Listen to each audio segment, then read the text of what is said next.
Hola, ¿qué tal? Bienvenidos a mi canal, soy Laura Feria.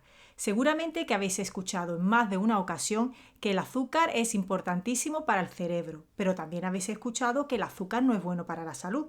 ¿En qué quedamos? En este vídeo os quiero aclarar esta gran confusión. Básicamente, el origen de este lío radica en la nomenclatura, es decir, que llamamos de la misma forma a moléculas distintas, y eso obviamente crea mucha confusión. Pero antes de aclararlo, quiero repasar con vosotros algunos conceptos para que después nos resulte todo mucho más fácil. Vamos a ver, la glucosa es una molécula súper importante y como podemos ver en estas imágenes, es la molécula que utilizan como fuente de energía muchos tejidos y órganos de nuestro cuerpo.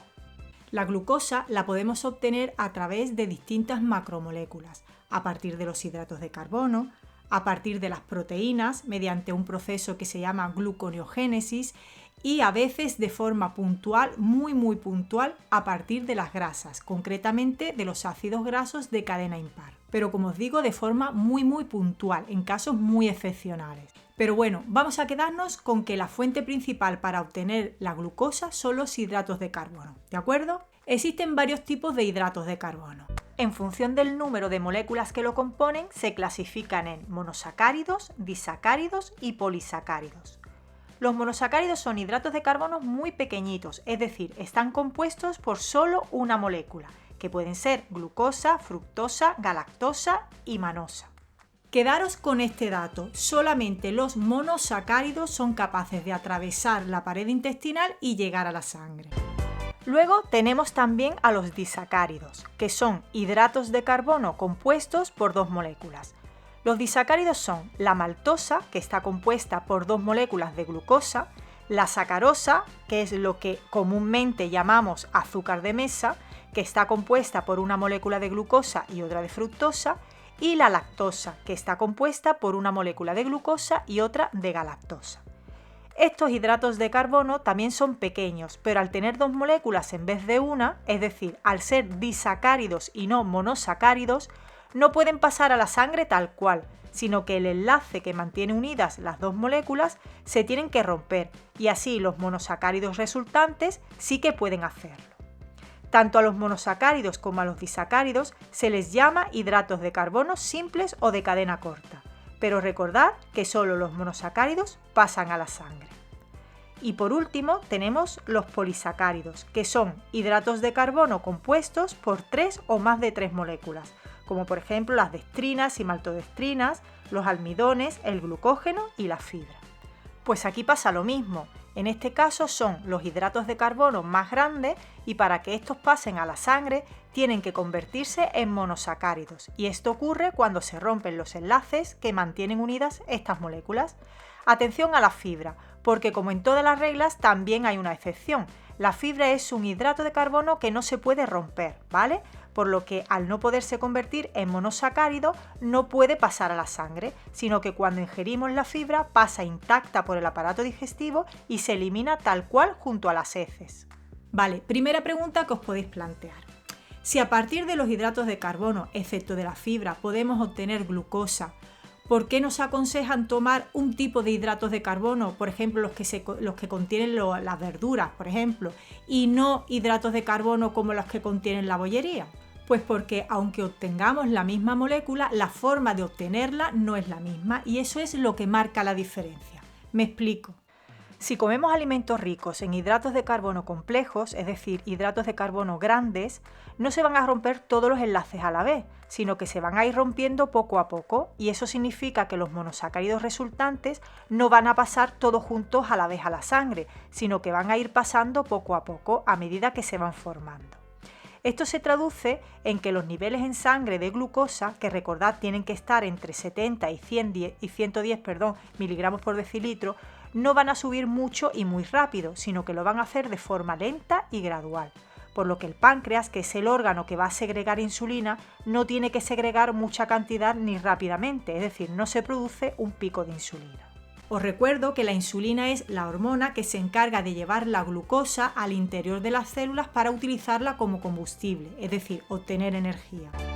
¿Qué pasa, sin embargo, si los alimentos que como son ricos en hidratos de carbono de cadena corta, es decir, monosacáridos y disacáridos?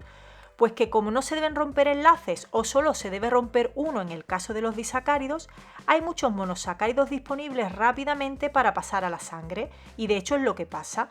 Todos estos monosacáridos, entre los que se encuentra la glucosa, pasan a la sangre a la vez, aumentando muchísimo los niveles de glucosa en sangre, y para mantener los niveles normales, el páncreas esta vez sí que tiene que segregar mucha insulina y de forma rápida, es decir, que sí que se va a producir un pico de insulina. Y eso, creedme, es súper importante que lo evitemos. ¿Por qué? Pues porque los picos de insulina conllevan a cansancio, irritabilidad, hambre constante, diabetes de tipo 2, resistencia a la insulina y sobrepeso y obesidad, entre otras causas. Vale, y ahora que hemos entendido este proceso, vamos a aclarar la cuestión que os había planteado al principio de este vídeo. ¿La glucosa es importante para que el cerebro funcione bien? Pues sí, porque la glucosa es el principal combustible para que funcione bien, pero no solamente el cerebro, sino también otros órganos y tejidos de nuestro organismo. ¿Tenemos que tomar azúcar? No, porque el azúcar es un tipo de hidrato de carbono, en concreto un disacárido, que tras convertirse rápidamente en dos monosacáridos, porque recordar que solamente se tiene que romper un enlace, pasan directamente a la sangre y nos produce el temido pico de insulina. Es verdad que del azúcar podemos obtener glucosa, pero no es lo más recomendable por todo lo que hemos comentado anteriormente. Lo ideal es obtener glucosa de los hidratos de carbono que se encuentran en las hortalizas, en la fruta, en los cereales integrales y en los frutos secos. Y ahora la pregunta del millón. ¿Por qué es tan saludable comer fruta si contienen hidratos de carbono simples como la glucosa, la sacarosa y la fructosa y nos producen un pico de glucosa y como consecuencia un pico de insulina? Pues porque es verdad que en función del tamaño del hidrato de carbono, es decir, de si es simple o complejo, su velocidad de absorción va a cambiar. Pero es que el tamaño de la molécula no es el único factor que va a determinar la velocidad con la que esa molécula pasa a la sangre, sino que también hay otros muchos factores, como por ejemplo cómo está integrada esa molécula en el interior del alimento. En el caso de la fructosa, glucosa o sacarosa, que son hidratos de carbono simples presentes en la fruta, como se encuentra de forma intrínseca en la matriz del alimento, su paso a la sangre es más lento. Sin embargo, si estuviera de forma libre, como ocurre cuando nos hacemos un zumo, sí que pasaría rápidamente a la sangre, al igual que si el azúcar fuera añadido, es decir, que no está en el alimento, sino que yo lo añado. Para entender mejor estos conceptos de azúcar intrínseco, libre y añadido, os dejo aquí abajo en la cajita de información un enlace de un vídeo que hice a propósito donde os lo explico todo con mucho más detalle. Pero es que ahí no queda la cosa, es decir, que esa velocidad de absorción no solamente depende del tamaño de la molécula, de cómo está esa molécula integrada en el interior del alimento, sino que depende de otros factores como por ejemplo de si se come con el estómago vacío o lleno, si se come junto con otros alimentos que son ricos en grasas, en proteínas, o se come junto a alimentos ácidos como el limón, el vinagre, en fin, que hay muchos factores que van a determinar esa velocidad de absorción. Y ahora os voy a contestar algunas preguntas que me hacéis con mucha frecuencia acerca de los hidratos de carbono, pero ya os adelanto, como os dije al principio del vídeo, que normalmente estos problemas se deben sobre todo a problemas de nomenclatura, es decir, porque llamamos de la misma forma a moléculas distintas.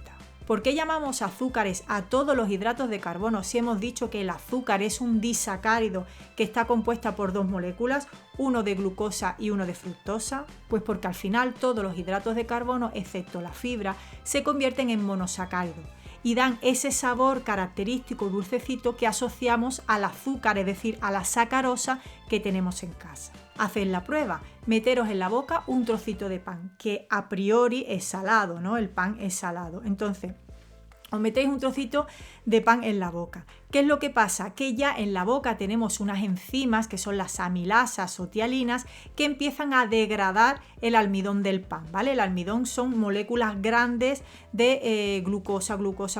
Entonces, la tialina y la amilasa van rompiendo esos enlaces y ya en la boca esas enzimas van convirtiendo ese almidón en hidratos de carbono simples, ¿vale? Disacáridos y monosacáridos. Y entonces ya en la boca empezamos a notar ese sabor dulcecito típico del azúcar. Entonces siempre asociamos lo dulce con el azúcar y volvemos siempre a lo mismo. Pero recuerda estos conceptos básicos: azúcares, hidratos de carbono, pero el azúcar puro y duro es la sacarosa, que es un disacárido compuesto de dos moléculas, una de fructosa y una de glucosa.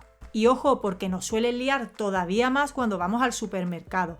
Si os habéis fijado, cuando cogéis un envase y miráis la etiqueta, pone hidratos de carbono, de los cuales azúcares tal y tal. En este caso, los azúcares se refieren a los hidratos de carbono libres o añadidos. Pero recordad veros el vídeo que os he dicho, que os he dejado aquí abajo en la cajita de información, porque os explico de forma muy clara estos conceptos. En fin, que como os dais cuenta, la industria alimentaria quiere liar al consumidor para darnos gato por liebre y no nos demos cuenta que nos la están metiendo doblada. Pero no os preocupéis, porque ya estoy preparando un vídeo para que sepáis reconocer en un alimento los hidratos de carbono simples, ¿vale? Ya sean libres o añadidos. Y cuando lo publique, como siempre, os dejaré aquí abajo en la cajita de información el enlace para que podáis acceder al vídeo. Y hasta aquí el vídeo de hoy. Espero que os haya resultado útil y lo compartáis. Nos vemos en el siguiente vídeo. ¡Chao!